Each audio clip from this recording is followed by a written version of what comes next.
500 pounds. $80,000. 10 seconds. 200 men tried. None of them made it. This is a story my father heard from a man he barely knew. A friend of Jesse Glover's, who had driven down from Seattle to Long Beach for the International Karate Championships in the summer of 1969. The man told it once, in a parking lot, in 1986. He never told it again, as far as my father knows. Take it the way it came to me. As a story. There's a chalk line on the ground. White. Drawn with a carpenter's pencil, the flat kind, with the wide lead. Not spray paint, not tape. Chalk. The kind that disappears in rain. It didn't rain that day. It was Long Beach, California, in June, and it hadn't rained in weeks. The chalk stayed. All day, from 8 in the morning until somebody swept it that night, the chalk line stayed. My father never saw this chalk line. He wasn't there. He was 15 years old in 1969 and he was in Seattle and he had never been to California. He would never go to California. His whole life, garage to garage, Rainier Avenue to the docks to the house on 35th, and he never once drove south of Portland. The man who told him about the chalk line was named something. My father didn't remember the full name. He said the guy's first name was Ray, or Roy. Something short. One syllable. He said the guy was a friend of someone who knew Jesse Glover, and he had driven to Long Beach for the tournament that weekend, and he had seen something in a tent at the edge of the parking lot that he couldn't stop talking about 17 years later. I need to tell you how this story came to me, because the distance matters. 4 people. That's how many voices stand between the event and mine. The man who was there told someone. That someone told Jesse, or told someone near Jesse. That person, or Jesse himself, told my father. My father told me. 4 filters. 4 memories. Each one smoothing, dropping, adding, shifting. The man in the tent laughed when it was over. My father was specific about that. I'll get to the laugh. It's the part that matters most. If you've ever wondered what it looks like when someone solves a problem instead of fighting it, this is that story. What I can tell you is this. There was a chalk line. My father described it in 3 different tellings. 2006. 2009. And once more in 2014, the last time he told any of these stories start to finish. Each time the chalk line was the same. White. Thick. About 4 feet long. Straight across the packed dirt in front of a wooden chair. The chair was reinforced. Somebody had bolted extra slats under the seat and across the legs. The legs were wider than a normal chair's legs. Thick. Turned on a lathe. Stubby. The chair sat on a piece of plywood, and the plywood sat on the ground. In the chair sat a man. I'm going to tell you about the man in the chair. But not yet. First, the chalk line. What it meant. The chalk line was a dare. You stood behind it. You paid your money. You had 10 seconds to cross it and make the man in the chair move. Not stand up. Move. Shift. Budge. If any part of him shifted from where he was when the count started, you won. The prize was $80,000. Whether there was $80,000, I don't know. My father didn't know. The man who told the story didn't check. The number was on a sign outside the tent. Whether it was real money in a real box, or a painted number on a piece of cardboard, nobody who stood in that line ever found out. Because nobody won. 200 men tried. Over the course of a long Saturday in June. From mid-morning until the light went gold and the tournament across the lot was finishing its last division. None of them moved him. Most of them lasted 3 seconds. A few lasted 5. One man, a judo black belt according to the story, lasted 8. And then a man walked up to the chalk line who nobody in the tent recognized. Slim. Short hair. Barefoot. Maybe 135 pounds. He did it in 6 seconds. Not lasted. 1. That's the story. The rest is how it happened. And what came after, and why the man in the chair laughed. What happened in that tent, nobody who walked out described it the same way. The man who told my father had his version. I've found fragments of others. None of them agree on the how. They all agree on the number. 6. Let me set this right. Long Beach in June of '69. The International Karate Championships were held at the Long Beach Municipal Auditorium. A white Art Deco building on the waterfront that looked like it belonged in a movie about the '30s. Ed Parker's tournament. The biggest martial arts event on the West Coast in that era. Inside, kata competitions, point fighting, demonstrations.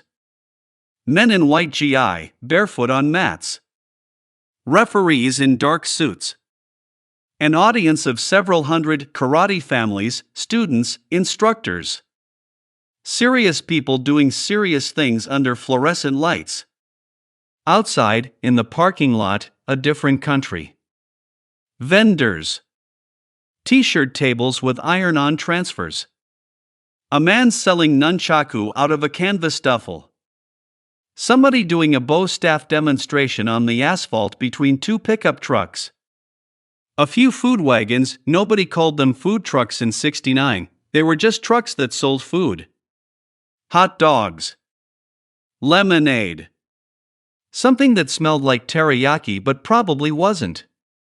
And at the far edge of the lot, where the asphalt cracked and gave way to a chain-link fence and beyond the fence a vacant lot full of foxtail and broken glass, a tent. It was a carnival tent. The kind you'd see at a county fair. Canvas over a metal frame, ropes staked into the ground, or in this case into the cracks in the asphalt. Beige canvas, stained from years of being folded and folded again. A flap at the front that served as a door. The sign was on a board propped against the tent wall outside. Hand-painted. Red letters on white. The paint had run in places, thick strokes done fast with a wide brush. My father's source described the sign. My father repeated the description to me. I don't remember the exact wording. I'm not going to pretend I do. Something like, challenge. $80,000 to any man who can move me in 10 seconds or less. Below that, in smaller letters. Entry fee. $50.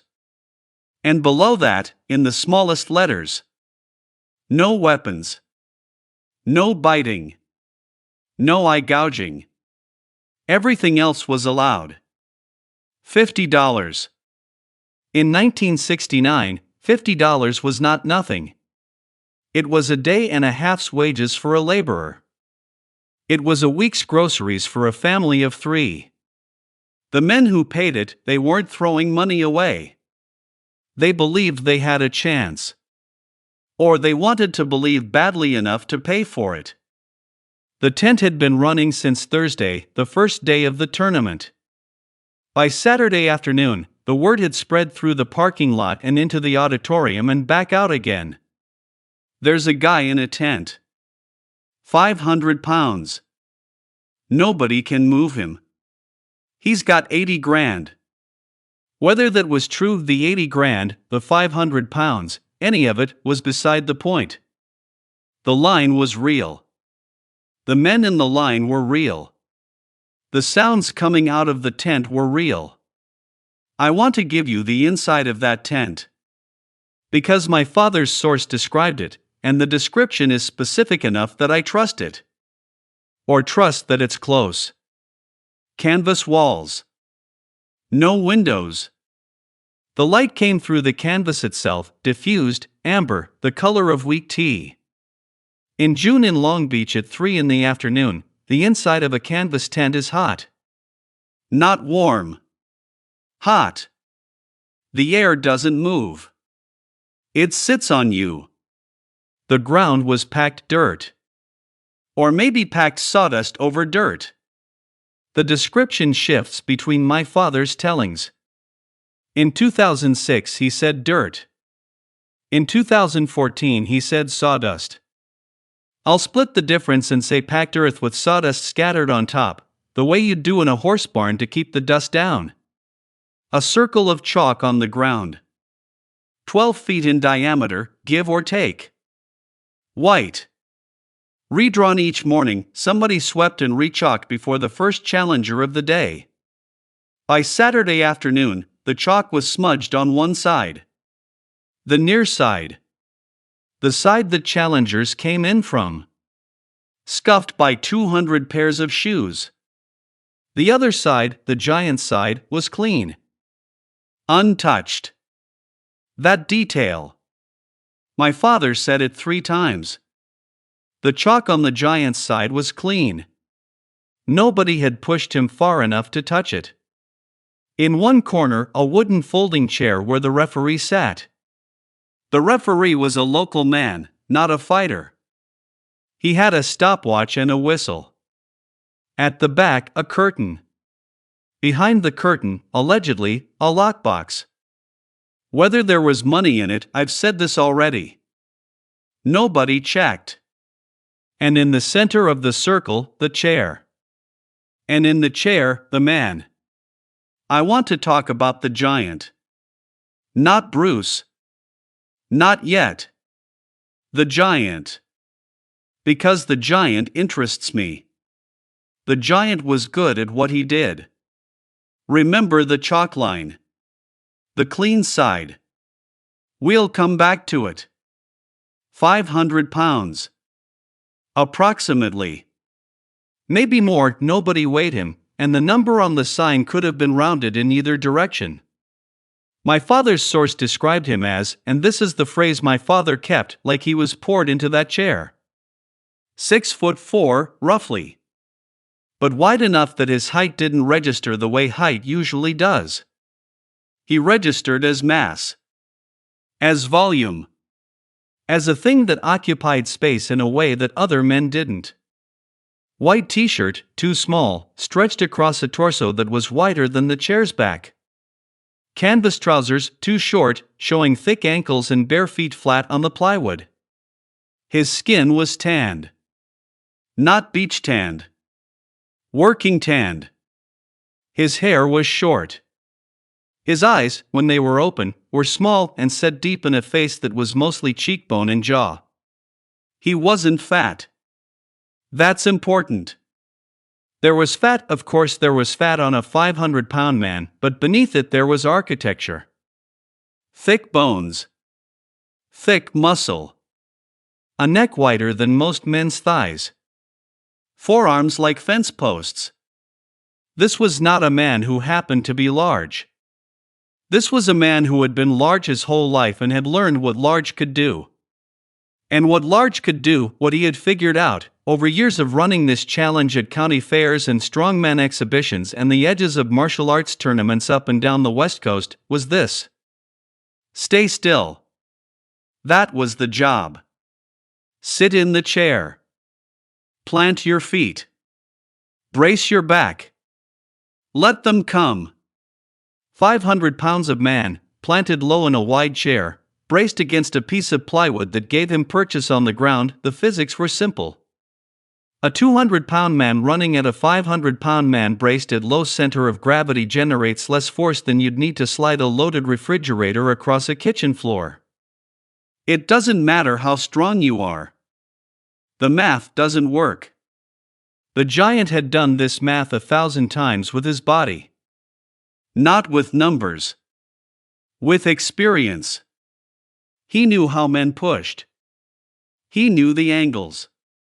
He knew that most men pushed high chest, shoulders, and that pushing high against his mass was like pushing against a wall. The force dissipated across his body before it reached his center. He knew that the smart ones went low belly, hips, and that even the smart ones couldn't generate enough horizontal force in 10 seconds to overcome his base. He knew that wrestlers tried to grab his legs and that his legs were too thick to grab and too heavy to move. He knew that karate men tried to strike him and that a strike against 500 pounds was noise, not physics. He was, in his own way, a master. A master of one thing, staying where he was. And he had mastered it so completely that 200 men in a single day couldn't break his solution. I say this because the story isn't about a stupid giant beaten by a clever man. If that's the story you're hearing, I'm telling it wrong. The story is about a professional beaten by a different kind of professional. Two different systems, refined over years, meeting in a 12-foot circle of chalk on a Saturday afternoon. My father said once. Not about this story. About something else, about a different man. He said, the ones who look slow aren't slow. They've just stopped wasting movement. I don't know if the giant had stopped wasting movement. I don't know anything about the giant beyond what's in this story. I don't know his name.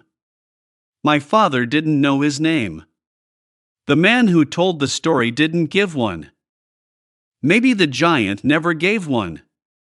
Maybe his name was on the sign and nobody remembered it because the number $80,000 was louder than any name. I've looked for him.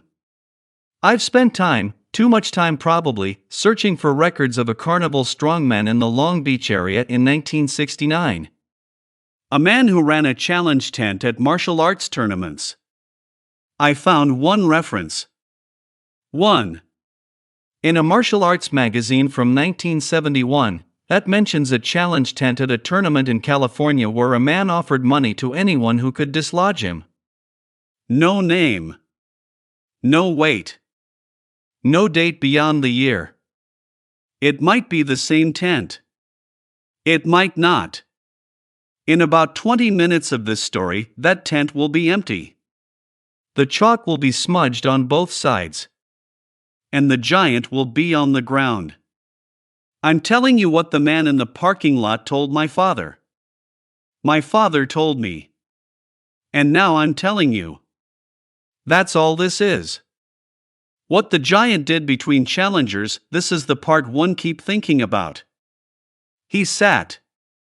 That's what my father's source described. Between challengers, the giant sat in his chair with his arms crossed and his eyes half closed. He didn't talk to the referee. He didn't talk to the crowd, such as it was, the 30 or 40 people who drifted in and out of the tent through the day.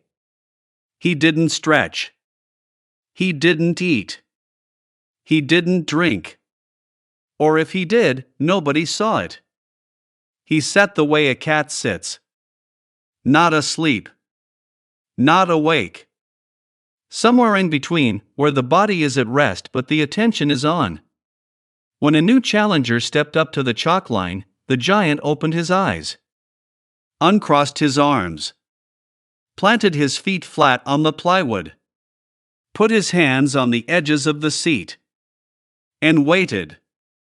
The referee said go, or blew his whistle. The challenger came. And the giant every time did something that my father's source described as settling. Not bracing. Settling. The way a building settles into its foundation. A small shift downward.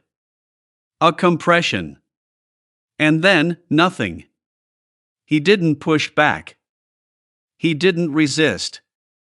He absorbed. The challenger would be red-faced, teeth clenched, shoes scraping the dirt. The giant would be still. 10 seconds. Whistle. Over. 200 times.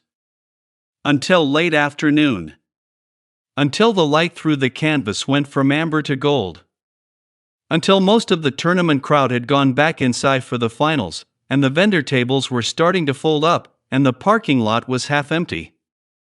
The giant was still in his chair. His chalk was still clean on his side. His eyes were half closed. And a man walked into the tent. I want to stay outside the tent for a moment longer, because I keep thinking about the line. About Bruce standing in it. About what it means to stand in a line when you don't have to. Bruce Lee, in June of 1969, was not famous. Not yet. Not in the way he would be. The Green Hornet had aired and been cancelled, and most people who had seen it remembered Van Williams, who played the Hornet, and forgot the name of the guy in the mask. Kato. That's all they remembered. The mask. Outside the martial arts world, Bruce was nobody. Inside the martial arts world, he was a rumor. The guy who had done the demonstration at Long Beach in '64. The guy who had fought Wong Jackman in Oakland. The guy who taught Steve McQueen in James Coburn. The guy who moved different. But in the parking lot of a karate tournament, at the back of a line for a carnival sideshow, he was just a man. Slim. Barefoot. Holding his shoes. My father's source Ray, or Roy, said the line was about 15 men long when Bruce joined it. All of them bigger than Bruce. Most of them significantly bigger. The line was a self-selecting sample of men who believed they could move 500 pounds. These were not small people. Bruce was, at that point in his life, about 135 pounds. 5'7". His arms were ropey, not bulked, not thick, but strung with something that moved under the skin when he moved. If you didn't know what you were looking at, he looked like a teenager. If you did know what you were looking at, he looked like a weapon that someone had forgotten to put away. Nobody in that line knew what they were looking at. I think about that. About being invisible. About being the smallest person in a room and knowing, not hoping, not believing, knowing that you are the most dangerous thing in it. What does that feel like? I don't know. My father didn't know. The man who told the story didn't know. But my father said once, not about this story, about something else, about a different night, he said, Bruce didn't need you to know. He knew. That was enough. I don't know if that's exactly what he said. I might be smoothing it. My father didn't talk in fortune cookies.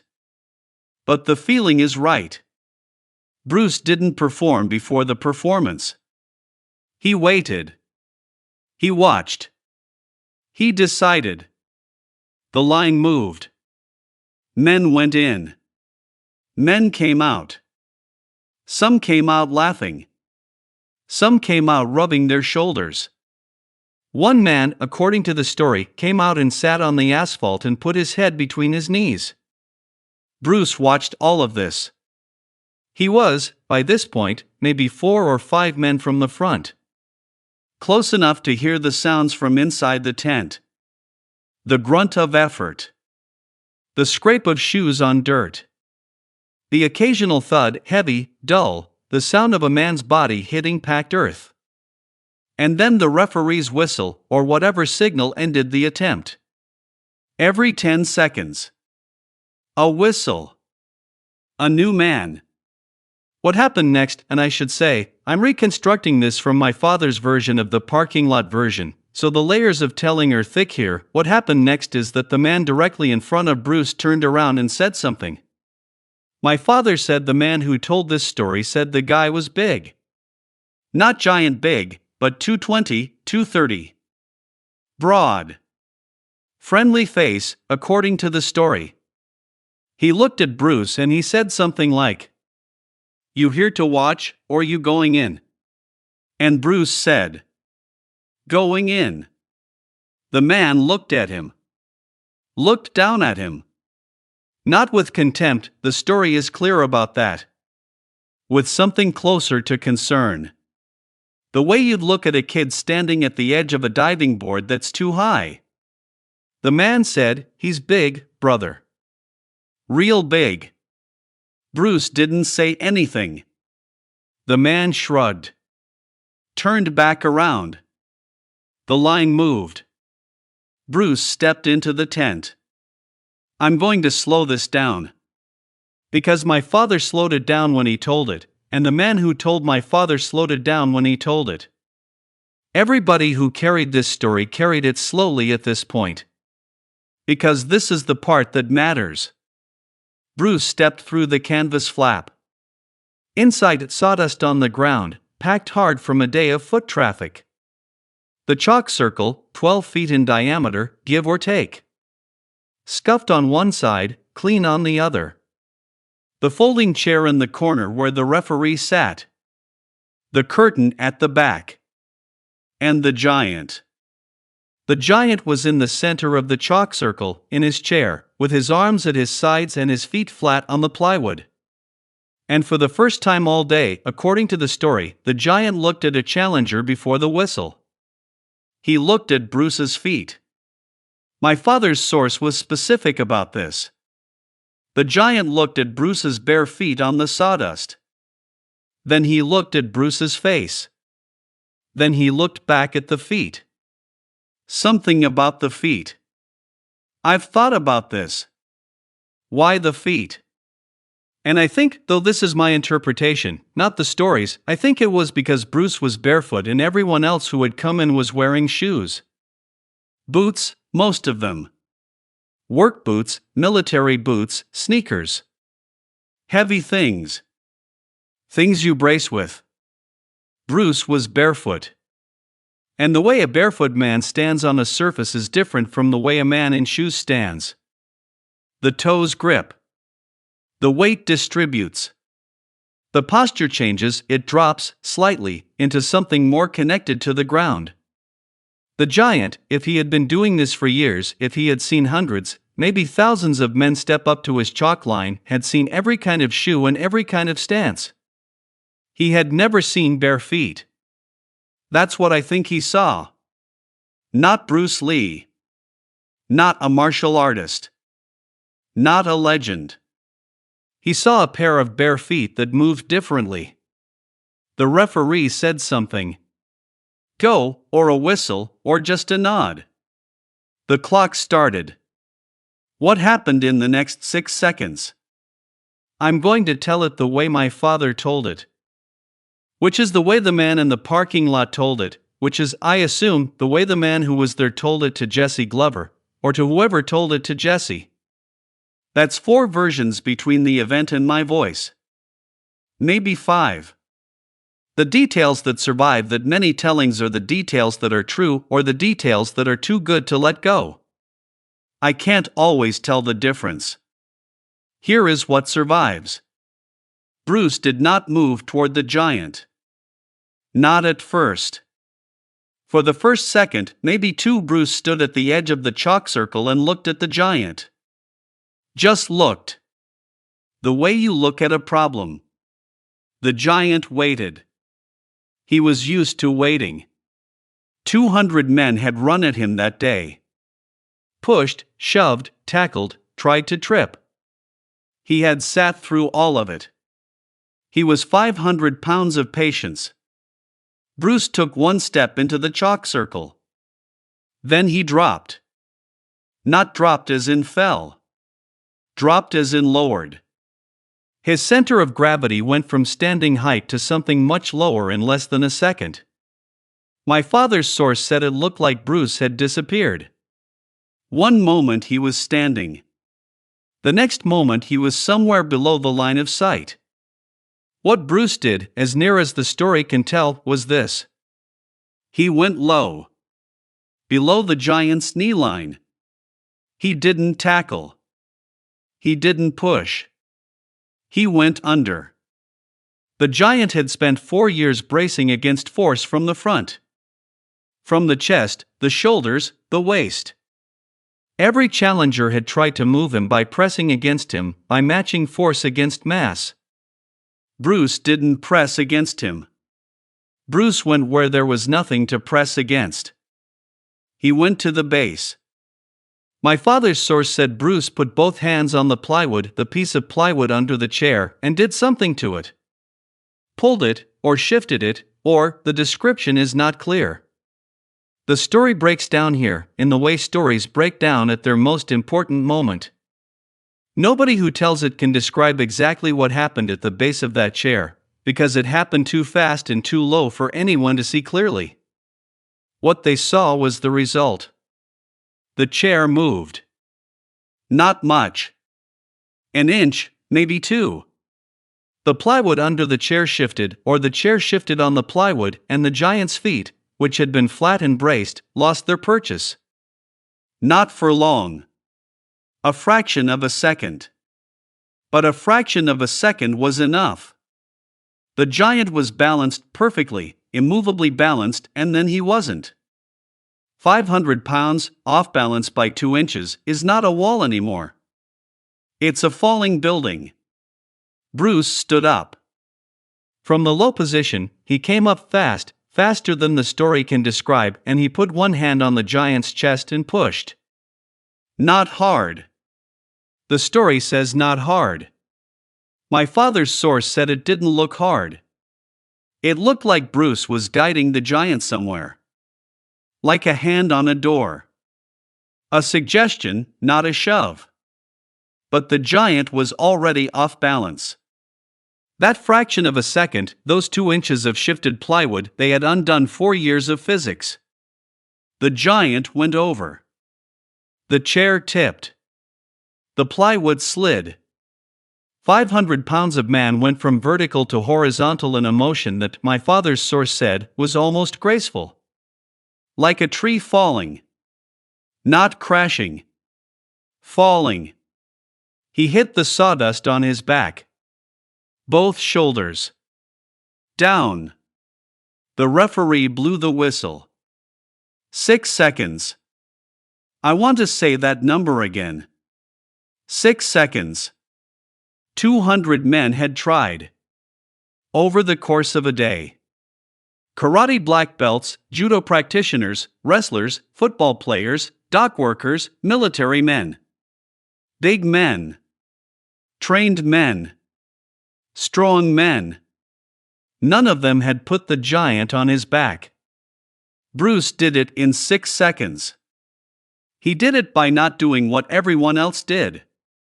He didn't try to move 500 pounds. He moved the thing the 500 pounds was sitting on. This is the part where I should step back and say, I don't know if this happened. I wasn't there. My father wasn't there. The man who told the story, Ray or Roy, may foretellings intact. My father said 6. The man in the parking lot said 6. Jesse, if Jesse told it, and my father says Jesse confirmed it once, said 6. 6 seconds. Take it as a story. But my father believed it. And when my father believed something about Bruce, it was because the thing matched what he knew about how Bruce thought. Not how Bruce fought, how Bruce thought. Bruce didn't fight the giant. He solved the giant. The way you solve a puzzle. You don't force the pieces together. You find the one piece that's loose and you move it. My father said, that's what Bruce did. He found the loose piece. He always found the loose piece. The giant was on the ground. 500 pounds of man, flat on his back in the sawdust, looking up at the canvas ceiling of a tent in Long Beach, California, on a Saturday afternoon in June of 1969. The referee blew the whistle. The sound hung in the hot air. Nobody moved. This is the part where the story does what stories do at their most honest. It breaks apart. The man who told my father, Ray, or Roy, described what happened next in a way that contradicted itself, and my father, when he repeated it to me, kept the contradiction in. He didn't smooth it. He didn't choose one version. He gave me both. In the first version, the tent was silent. Nobody spoke. The giant lay on his back and Bruce stood over him, and the 30 or 40 people in the tent held their breath. The silence lasted, according to the telling, 5 or 6 seconds, which doesn't sound long but is long when a 500-pound man is on the ground and the man who put him there weighs 135. In the second version, the tent erupted. Noise, shouting, 2 men near the front grabbing each other's arms. There was a woman in the tent, apparently, in at least one version, put her hand over her mouth. I don't know which is true. Maybe neither. Maybe both. Maybe the silence came first and the noise came after, and the two versions are the same event split by a few seconds of telling. Memory does that. It collapses time. It takes a silence and a shout and puts them in 2 different rooms when they lived in the same one. What both versions agree on is what the giant did next. The giant laughed. Not immediately. There was a moment in both versions where the giant lay on his back and looked at the canvas ceiling and didn't move. His chest rose and fell. His hands were at his sides, palms up in the sawdust. His feet were still on the plywood, or near it. The chair was on its side next to him. And then he laughed. My father was specific about the laugh. He described it 3 times across the years, and each time the description was the same, which means either the laugh was real or the description of the laugh was so fixed in the chain of telling that it had become its own kind of truth. It was not a bitter laugh. It was not an angry laugh. It was not a defeated laugh. It was, and this is the phrase my father used, a laugh of recognition. The way you laugh when someone shows you a card trick and you can't figure out how they did it. The way you laugh when the joke is on you and the joke is good. The giant laughed because he understood what had happened. He had spent 4 years perfecting his system. He had built his body and his chair and his chalk circle into a machine that could not be beaten by force. And a man who weighed 135 pounds had walked into his tent and beaten his machine in 6 seconds by refusing to use force at all. The giant laughed because it was funny. Because the answer was funny. Because the problem he thought was unsolvable had been solved by a man who didn't bother to solve it the way it was supposed to be solved. That's what my father said the laugh meant. I don't know if he was right. I don't know if the man in the parking lot interpreted the laugh that way, or if my father added that interpretation over the years. But I'll tell you this, I've heard my father laugh like that exactly once in my life, and it was the night he told me this story for the first time, in 2006, sitting in the garage on 35th with the door open and the rain coming down outside. He got to the part about the laugh and he laughed himself. The same kind of laugh. Recognition. Like he was watching someone solve a problem he had been carrying for years. I asked him what was funny. He said, the big man figured it out. That's what's funny. He figured it out while he was lying there. I said, figured out what? He said that he'd been asking the wrong question. I didn't understand that then. I think I understand it now. The giant had spent 4 years asking, how do I stop a man from moving me? And the answer was, you can't. Not if the man isn't trying to move you. Not if the man is moving the ground instead. Bruce didn't beat the giant. Bruce made the giant's question irrelevant. That's what the laugh was about. I think.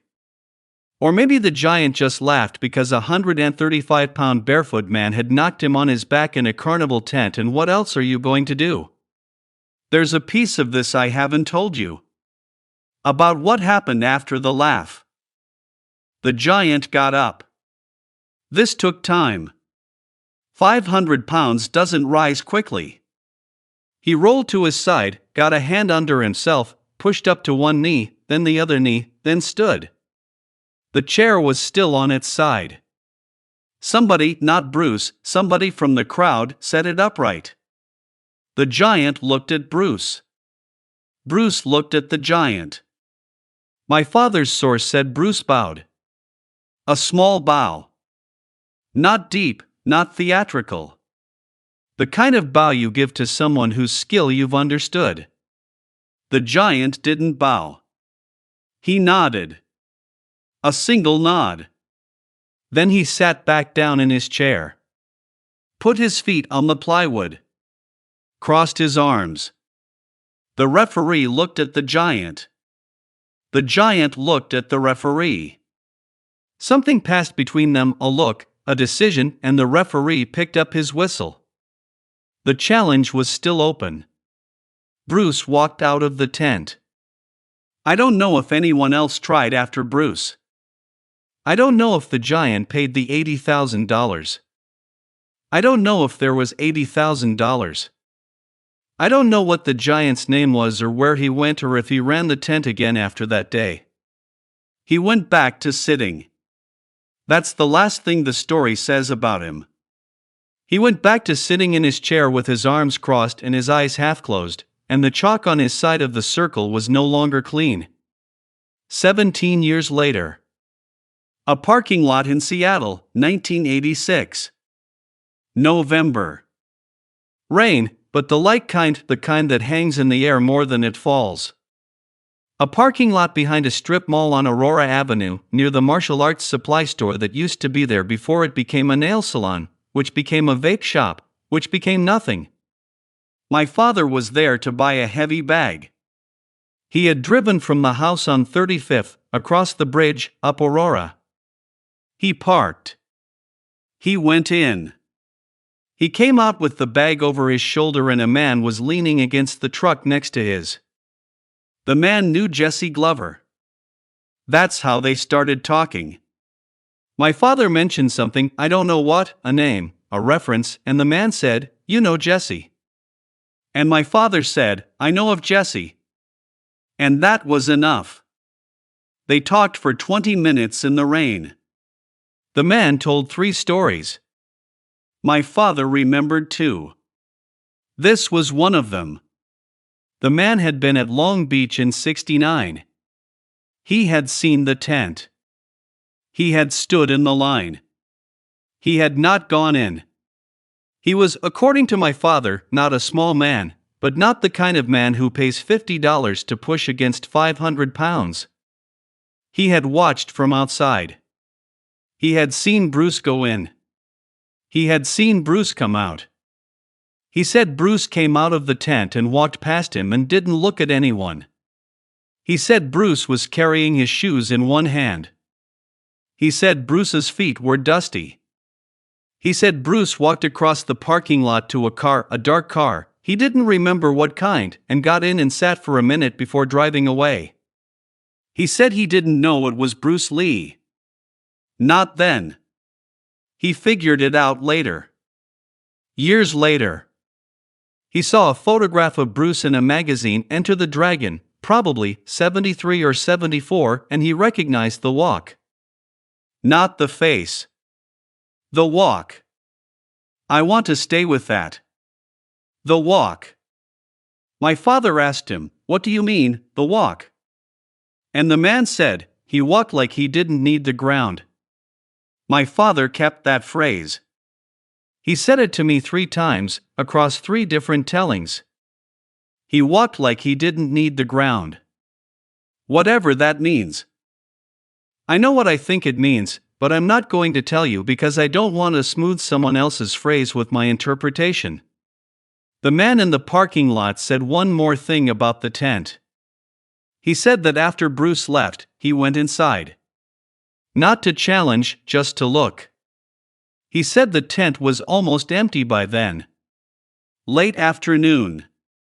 The light through the canvas was dark gold, almost orange. The giant was in his chair. The chalk was scuffed everywhere, both sides now. Both sides. He said the giant's eyes were open, and the giant was looking at the chalk line in front of his chair, and the giant was smiling. Not laughing anymore. Smiling. The way you smile when you've learned something you didn't expect to learn. My father said, "That's a good detail." The man said, that's why I remember it. They shook hands. The man got in his truck. My father never saw him again. That's 4 people between the event and me. The man who was there. Jesse, or whoever connected them. My father. Me. For voices, for memories, for versions of a tent and a chair and a chalk line in Long Beach. I've added nothing. I've left nothing out, not on purpose. Whatever I changed because memory changed it before I got to it. My father told me this story for the last time in 2014. October. The garage on 35th. The door was closed that time. It was cold, early fall, the kind of Seattle cold that isn't really cold but feels like it because you've been warm for 5 months and forgot what a jacket was for.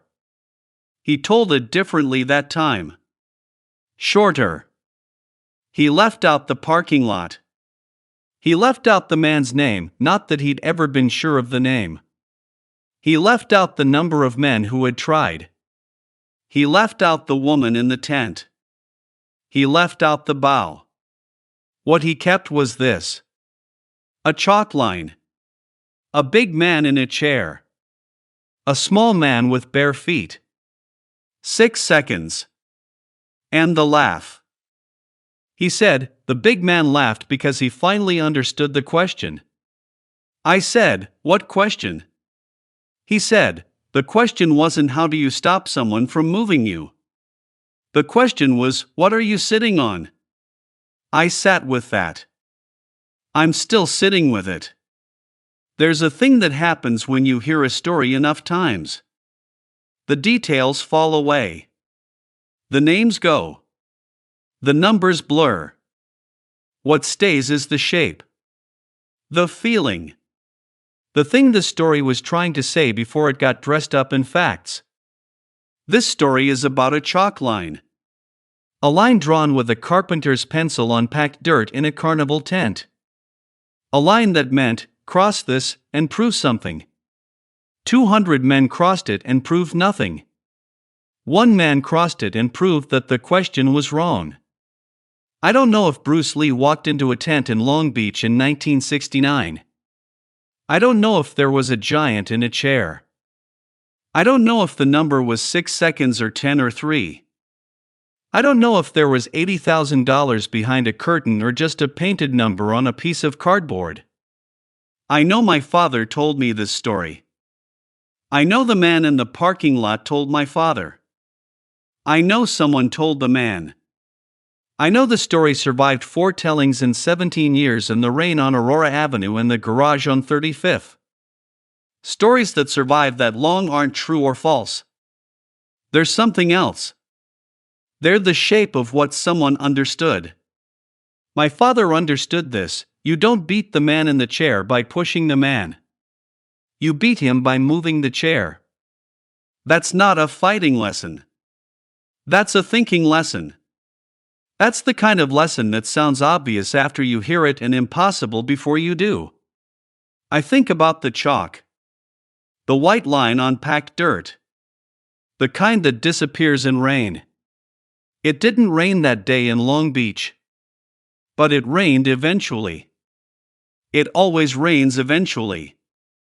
And when it did, the chalk washed away and the dirt was just dirt and the tent was gone and the chair was gone and the giant was gone and all that was left was a story that a man told in a parking lot to another man who told it to his son who was telling it to you now. The chalk disappears. The story doesn't. That's not a lesson either.